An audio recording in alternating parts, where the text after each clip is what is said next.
In this quick video, I will show you how to buy Hex on Uniswap step by step. So the first step is to go to app.uniswap.org and then connect your wallet.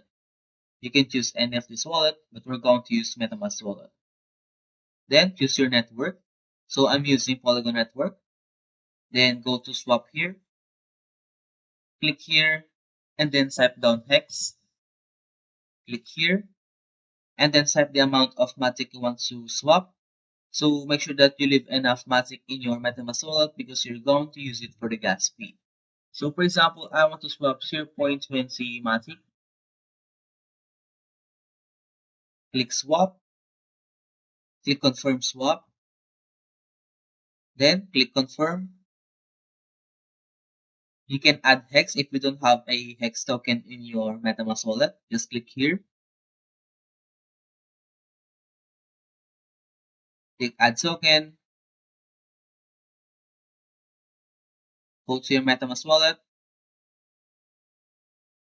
click here, go to assets, and then you can see that I have approximately 3 Hex token in my MetaMask wallet.